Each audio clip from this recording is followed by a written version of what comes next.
नमस्कार साहित्य प्रेमियों, स्वागत है आपका मेरे YouTube चैनल माइलस्टोन एक्सप्रेशन पर। आज सुनिए एक ऐसी लव स्टोरी जहां इश्क भी लिमिटेड एडिशन में मिलता है, बिल्कुल कुल्हड़ भर। तो तैयार हो जाइए उस स्टोरी के लिए जहां एक इंट्रोवर्ट दिल और एक एक्सट्रोवर्ट धड़कन मिलकर बनाते हैं कुल्हड़ भर इश्क, जिसको लिखा है कौशलेंद्र मिश्र जी ने। कैंची गुरु, पैचअप एंड ब्रेकअप स्पेशलिस्ट। सबका सेटिंग हो गया। ज्योति प्रकाश अचानक रात के 11 बजे जगजीत सिंह के गाने सुनते हुए। हाँ, तो तुमको क्या परेशानी हो रही है? तुमको तो ये सब खराब काम लगता है, बकवास है ना प्यार व्यार सब। अष्टावक्र ने कहा।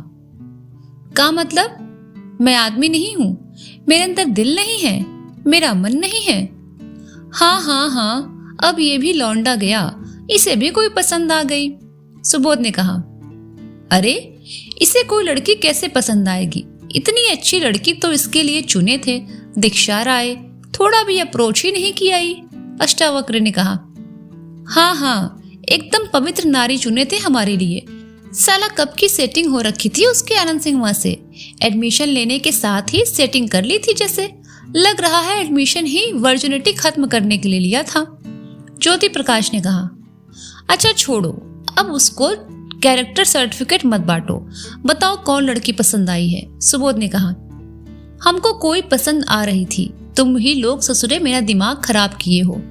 अब दीक्षा राय को किसी और से बतियाते देखता हूँ तो जलन होती है, कसम से पूरा देह सुलग जाता है। अच्छा, फंस गया रे सुबोधवा अपना पढ़ाकू दीक्षवा के चक्कर में। अष्टावक्र ने कहा। अब तुम ही बताओ, तुम क्या चाहते हो? हम लोग किस प्रकार की मदद कर सकते हैं? सुबोध ने कहा। अरे अब इससे क्या पूछ रहे हो?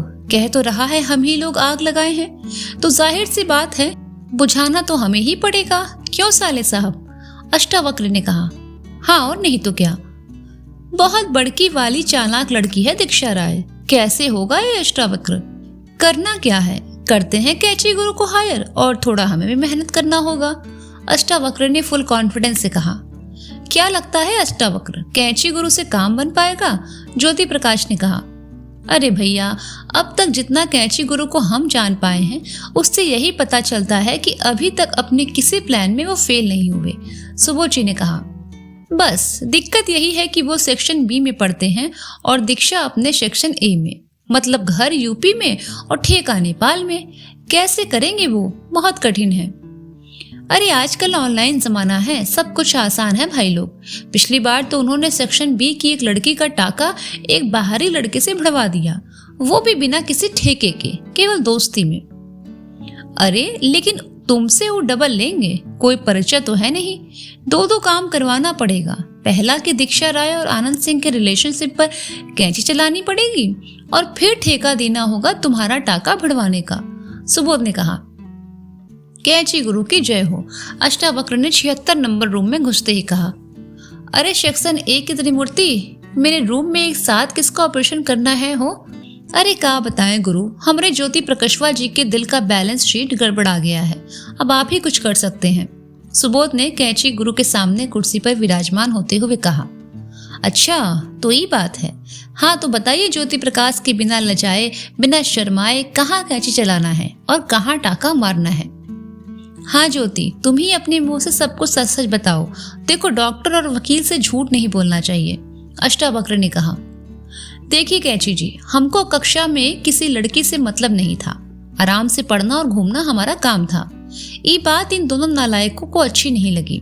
दोनों हमारे लिए सेक्शन ए की ही एक लड़की को चुन लिए और बोले कि डेली 1 घंटा बतियाओ। देखने में ठीक ठाक थी और उसका व्यवहार भी अच्छा था।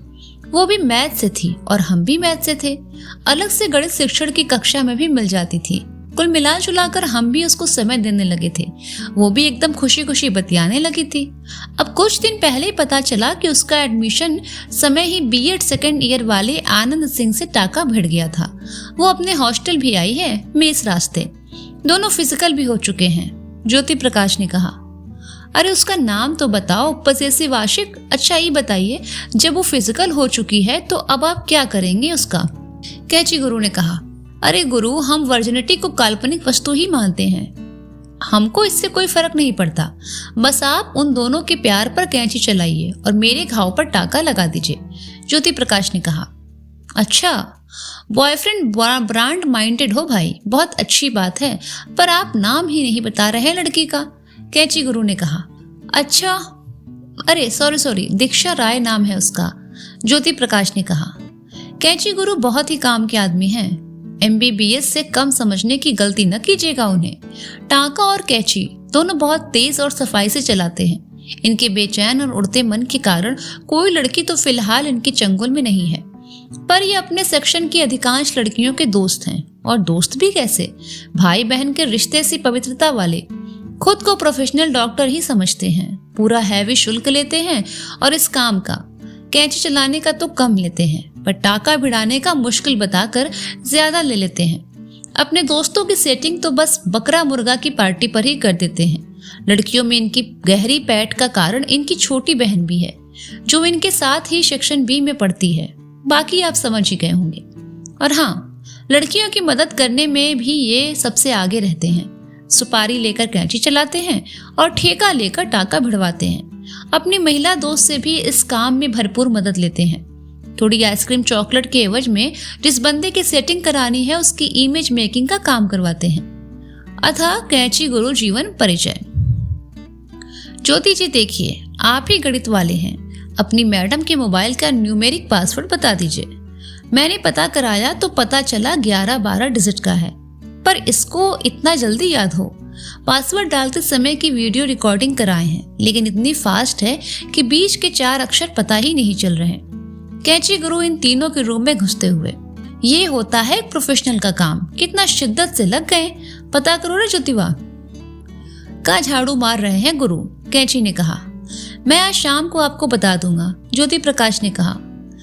वैसे थोड़ा हमें भी बताएंगे गुरु, ये सब कैसे करते हैं आप, सुबोध ने कहा। देखो बच्चा, बस जादू देखो, मेरा टेक्निकल जानने की कोशिश न करो।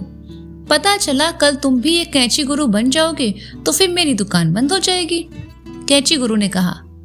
अरे हर बार एक ही टेक्निक थोड़ी न लगेगी गुरु। ठीक है, आपको विश्वास नहीं है तो हम ज्योति प्रकाशवा के सर की कसम खा लेते हैं, किसी को नहीं बताएंगे। ज्योति प्रकाश के सिर पर हाथ रखते हुए सुबोध ने कहा। ए सुबोध, चल हाथ हटा, तुम्हारा क्या भरोसा, ज्योति प्रकाश ने कहा। अरे भाइयों, मैं मजाक कर रहा था, इसमें कसम खाने की जरूरत नहीं। देखिए, मोबाइल का जमाना है, आधा कैंची तो यहीं चलाए रहता है। पूरा दाल भात नून मर्चा का हर समय खबर जानने की आदत ने आधा मन तो वैसे ही भर दिया होता है, और बाकी का काम हम कर देते हैं। मैं केस हिस्ट्री पता करता हूँ पहले कि प्यार का लेवल क्या चल रहा है, फिर माइनस पॉइंट क्या है। परसों अंतिम पेपर है आनंद सिंह का, वो घर जाने वाला है। ये भी सुन रहा हूँ कि वह अब इस रिलेशनशिप के ऊब गया है, क्योंकि अब बीएड तो खत्म, उसको सीटेट की तैयारी करनी है जम के, वरना उसका बेड़ा गर्क हो जाएगा, कैंची गुरु ने कहा। एग्जाम हॉल में जब सब पेपर देने जाते हैं तो कमरे के बाहर ही एक कोने में अपना अपना बैग रख देते हैं। ज्योति प्रकाश ने कैंची गुरु को पूरे 12 अंकों का पासवर्ड बता दिया। एग्जाम टाइम में कैंची गुरु बाहर आए और दीक्षा राय के मोबाइल से आनंद सिंह के नंबर पर एक मैसेज कर दिया। मैसेज ऐसा था कि आनंद सिंह साहब अपना पेपर खत्म होने की खुशी भूलकर गमगीन हो गए। उनके रूम पार्टनर कैंची गुरु के एमए में क्लासमेट थे, बाकी काम उन्होंने कर दिया। उनको समझाया कि अब छोड़ो इसे, सही लड़की नहीं है, गले का घेंग बन जाएगी तुम्हारे लिए।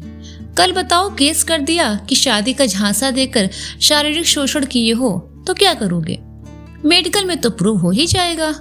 सब मैसेज फोटो डिलीट करवा दिए, और वह फोटो भी जो हॉस्टल के रूम में उसने आनंद सिंह की टी-शर्ट पहनकर खिंचवाई थी। फोन का नंबर भी ब्लॉक करा दिया, फेसबुक व्हाट्सएप सब ब्लॉक, कहीं वापस लौटने का रास्ता नहीं छोड़ा। इसके पीछे तर्क दिया कि अगर उससे बात करोगे तो वह अपने एक्सप्लेनेशन से तुम्हें इमोशनल करके कन्विंस कर लेगी। आप लोग घबराइए मत, जरूर बताऊंगा कि मैसेज क्या किया था।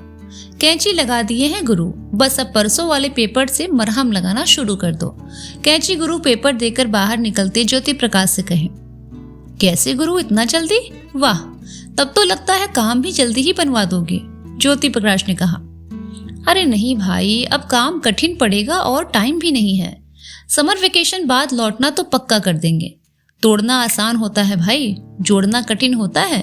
बाकी तुम व्हाट्सएप ग्रुप से उसका नंबर निकाल कर भर गर्मी मैसेज खेलो, मेरा काम आसान हो जाएगा। अच्छा, ये हुआ कैसे? आ गई ना वही बात, बिना दवा का नाम जाने हमारा काम नहीं चलता है। ठीक होने भर से मतलब नहीं होता किसी को। लो देखो ये मैसेज, यही भेज दिए हैं तुम्हारी मैडम के मोबाइल से आनंद सिंह के नंबर पर। आज रूम में अपने रूम पार्टनर को भी रोक लीजिएगा, आपकी बत्ती बहुत जल्दी गुल हो जाती है। हॉर्स पावर के टैबलेट वाला ट्रांसफार्मर लगवाकर वोल्टेज बढ़ाना पड़ेगा आपका। ज्योति प्रकाश जोर जोर से बोलकर कैची गुरु के मोबाइल में मेमो में टाइप मैसेज पढ़ते हुए, अरे इतना तेज तेज क्यों पढ़ रहे हो? देखो वो भी पेपर देकर निकल रही है, बवाल कराओगे क्या? मैंने उसके मोबाइल से मैसेज डिलीट भी कर दिया है, ठीक है? बाकी थोड़ा बचा के रहना, अभी अभी उसका नाग मरा है, रोए की बिलखे की कुछ दिन, बाकी उसको लौटने का आदत पड़ गया है। जितना जल्दी चिपक जाओगे उतना बेहतर रहोगे। सुखद वैवाहिक जीवन की मंगल कामना। जाकर उससे पूछो अब कि पेपर कैसा हुआ। कैची गुरु ने कहा। साला ज्योति प्रकाश, हेलो मम्मा, मैं ठीक हूँ, आप कैसी हैं? हाँ, आज पेपर आखिर था, हॉस्टल पर ही हूँ। ज्योति प्रकाश अपनी माँ से फोन पर, तुम्हारे बीएड का 1 साल बीतने वाला है, तुमको पता चला कि नहीं? मेरा तो हर दिन साल के बराबर बीत रहा है, तुम्हारे बिना घर अच्छा नहीं लगता थोड़ा भी। ज्योति प्रकाश की मम्मी, हाँ मम्मा, मुझे भी आप लोगों की बहुत याद आ रही है, पर यहाँ दिन इतनी जल्दी गुजरते हैं कि पता ही नहीं चलता। लग रहा है कि जैसे कल ही आप और पापा मेरी काउंसलिंग कराने बनारस आए थे। बेटा, समय ऐसा ही होता है, बिल्कुल तुम्हारे पापा के मूड जैसा, कब बदल जाता है पता ही नहीं चलता। मम्मा तुम भी ना हमेशा पापा से गुस्सा ही रहती हो। एक बात जानती हो, कोई डांटने वाला नहीं रहता तो लगता है कि जिंदगी में कुछ नया नहीं हो रहा। हमें हमारी गलतियां बताने वाला कोई नहीं रहता तो हम लगातार गलत ही करते चले जाते हैं, और फिर एक दिन ऐसे हो जाते हैं जहां से वापस लौटना मुमकिन नहीं। अच्छी बातों के लिए भी तो पापा कितना प्यार करते हैं। प्यारे पापा के प्यारे बेटे, लो तुम्हारे होनहार आ गए, बात करो। गुड इवनिंग पापा, कैसे हैं आप? वेरी गुड इवनिंग बेटा, सब बढ़िया है, बस तुम्हारी बहन के लिए लड़का देख रहे हैं। रोहित चाचा की लड़की है ना, जिसकी 2 साल पहले गोरखपुर में शादी हुई थी, उसने एक रिश्ता बताया है। लड़का तो अभी पढ़ रहा है पर बहुत संपन्न परिवार है, और लगता है लड़के का बिना सरकारी नौकरी के ही काम चल जाएगा। पढ़ने वाले लड़के से शादी, और पापा अभी रोशनिया की उम्र ही क्या है, अभी तो वो मुझसे 5 महीना छोटी है, इतनी भी क्या जल्दी है? अरे बेटा, हमें नहीं पता चलता ना अपनी उम्र का, तुम्हारी भी उम्र अगले महीने 23 हो जाएगी, घबराओ मत, शादी अभी नहीं करेंगे। लड़का अभी बीएड कर रहा है, उसके बीएड का पहला साल तो लगभग बीत गया है, अब 1 साल और बाकी है, फिर कर देंगे। लड़के के पापा बता रहे थे कि उनका खुद का एक प्राइवेट स्कूल है, उसी में वो आकर प्रिंसिपल बन जाएगा।